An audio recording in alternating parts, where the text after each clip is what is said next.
Today, you snapped. Someone asked you a question at the exact wrong moment. A cup got knocked over. A child kept asking, Mom, Mom, Mom, for the 100th time. And it was only 10 a.m. Then something in you just snapped. The second it happened, you saw it. Their little face change, and the guilt hit so fast, it almost took your breath away. You're not trying to be that mom. You're trying so hard not to be that mom. Yet, it keeps happening. Thoughts creep in your mind like, why do I keep losing it over things that shouldn't matter this much? What kind of mom snaps at her kids this often? Is something wrong with me? Or is this who I actually am? Sis, before the shame starts to spiral any further, I need you to hear this. Although you keep snapping, you are not a bad mom. You are a worn down mom whose body is giving you a signal you haven't learned to read yet. Today, we are going to change that. We are talking about what is actually happening when you snap, the real reasons it keeps occurring, and how to start redirecting yourself before you get to that point. Are you tired of holding everything together, feeling like you have to do it all alone, and want simple steps to feel supported? Do you want to have guiltless rest and finally feel like yourself? You're in the right place. Hey sis, I'm Dorcas, a Christian, a life coach, a called mom, and your safe place to be seen. I learned the secret to rediscovering my identity and feeling like me again through small, intentional shifts that brought clarity and confidence back into my life. If you're ready to stop feeling like you've lost yourself in motherhood, be confident again. So whether you're listening while replaying a moment from this morning that you wish you could take back, or you just snapped and came straight here looking for answers, okay, you know what, sis, it's okay. I got your back. Let's have a chat. Before we get started, if you've been feeling like you're doing this season alone and just need someone who gets it, I want to invite you into my free email community. It is a space built specifically for Christian stay-at-home moms who are tired of feeling unseen and unsupported. Every week, I share encouragement, scripture, and practical tools to help you feel more grounded and more like yourself again. Because it's not about managing your home. It's about restoring your peace. Scripture reminds us that God is not a God of confusion or overwhelm, but of peace. Sometimes we just need help bringing that peace back into our everyday lives. My sweet sister, you don't have to keep doing this alone. Sign up for the email with the link in the show notes. I want to tell you about a morning that I think about often. It was one of those days that started hard before it even really got going. I hadn't slept well.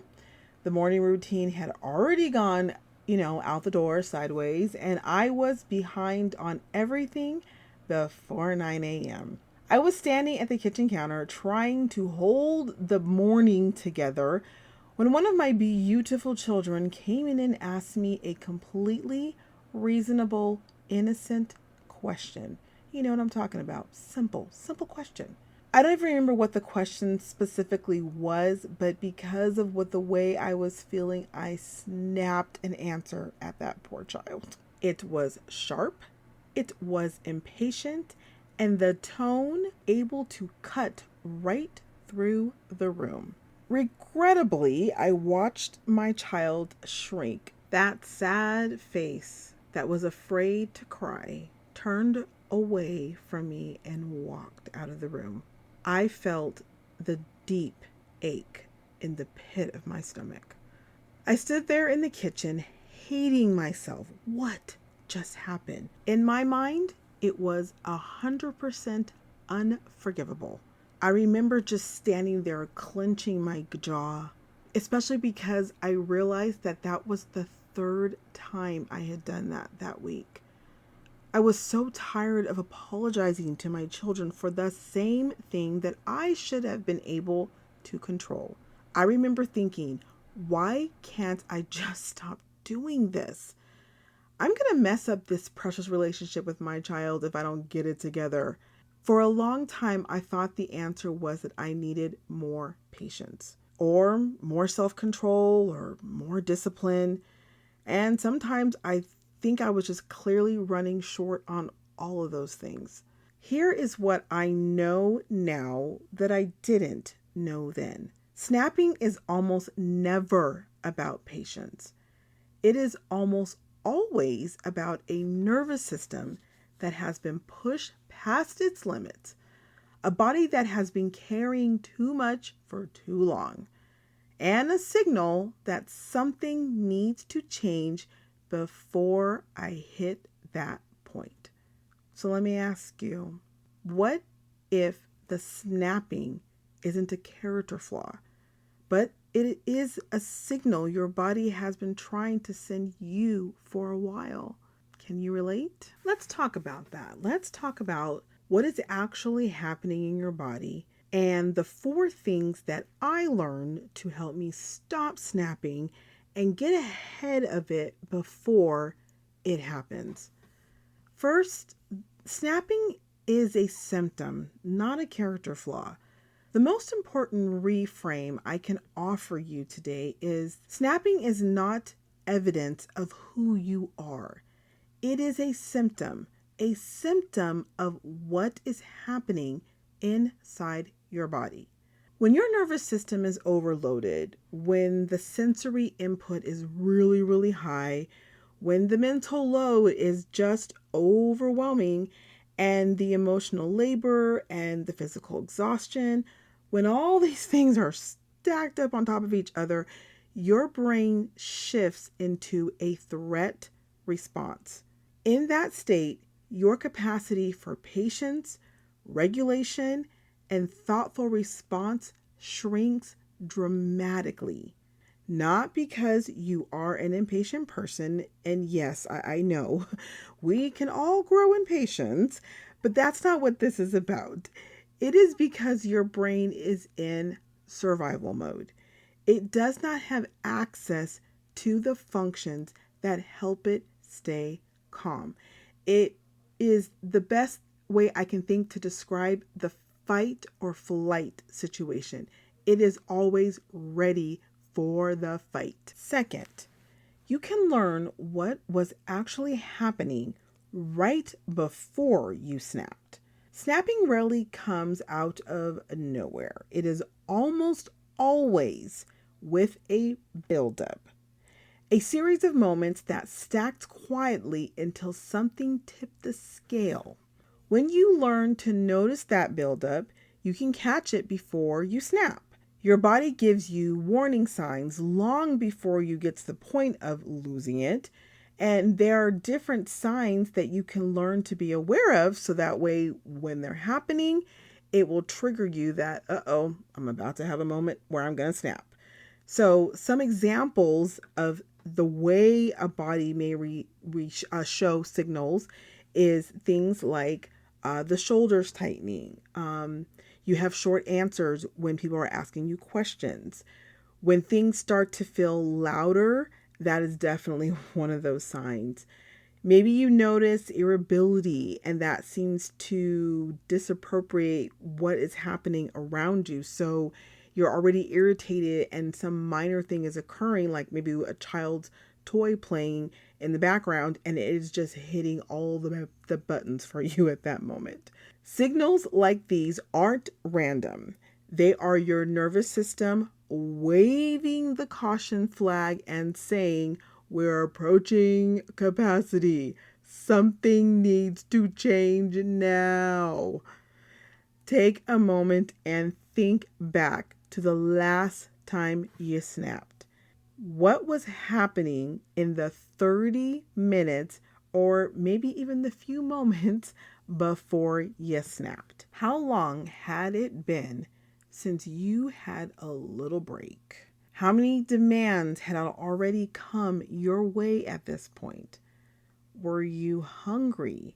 Are you feeling overtouched? Are you sleep deprived? Are you already emotionally maxed out? Take the moment and write down some notes, because this stage is really important. This step is really important to help you better understand the signaling that maybe you're not aware of. And when you are becoming aware of the signals of your body, shoulders getting tight, jaw getting tight, or different things that are happening in your body, you need to be able to be aware of what is the day like, what is triggering some of these things that are occurring. So by writing them down in your journal or typing it in your phone, maybe put it in a special notes section of your phone, you're just going to put down the warning signs. What will help you see a pattern? By seeing the pattern, you can start interrupting it so that you don't get to the point of snapping. Number 3, you can build a redirect for the moment before you snap. Once you know your warning signs, you need something ready to do when they start to pop up. Not after the snap, but before. A redirect that your body can count on and reach to before your brain is signaling you. In the moment before you snap, there is a window. It might be a small window, but it's there. You can take back control of a situation before you get to the point of snapping. If you practice responses that are just ready to go when you find yourself physically heading toward a snap, your body will know what to do before that window closes and you can gain control of the situation. So the way this is going to be achieved is you're going to choose one redirect that works for your body and practice it before you need it. Now, a redirect is kind of the same thing we do with our children when they are about to go into full tantrum meltdown, right? We want to redirect them because in the redirect, it takes them off the moment of them being unhappy, and we kind of can refocus their minds and sometimes completely avoid a meltdown. So just to give you a couple of different examples of ways that you can do this for yourself is you can take a long, slow exhale before you respond to any question or give an answer to anything. The longer exhale activates your body's calm response almost immediately. So if you're feeling yourself getting the tense shoulders and you take this slow exhale, so you want to take a big deep breath in and exhale really, really slow, it will calm down your body. And I have done this so many times and it works. The next thing is you want to put, another example would be putting physical space between you and the moment. So you can step into another room, you can turn your body toward a different direction, or even create 3 feet of distance between you and the situation. Now, I realize when we're talking about children and you got little kids running around, some of those that is a little hard to do. So you may have to just say to your child, okay, give mom, 30 seconds and I'm going to get back to you. And in that 30 seconds, maybe you're doing the breathing in, slow exhale, but you're just pulling yourself away from the moment long enough to give your body time to slow down and not be reactive. Another idea is you can say one grounding phrase out loud or in your head if you feel like that's best. And it's just kind of like a way of telling your mind and body, I am safe, everything is okay. I am safe, everything is okay. And it's this built-in reassurance that you don't have to react based upon the way you feel. It's just calming your mind and calming your body. Another idea is when you drop your shoulders and you unclench your jaw, the tension that is built up in those areas, and I know everyone's tension where they hold it is different, but some of the common areas that you may be holding it is in your shoulders and your jaw. You are intentionally releasing and relaxing the part of your body that tends to hold the tension the most. These are things like even taking a few moments and doing a stretch, right? You're maybe rolling your neck in a circle, your head in a circle. You're rolling your shoulders forwards and backwards. You might take a little bit of stretch on your side. You might even take a little bit of stretch in your hamstrings. Something else you could do is little mini squats where you are. Just get your body in a movement state, because any movement like that is going to help bring endorphins in your body.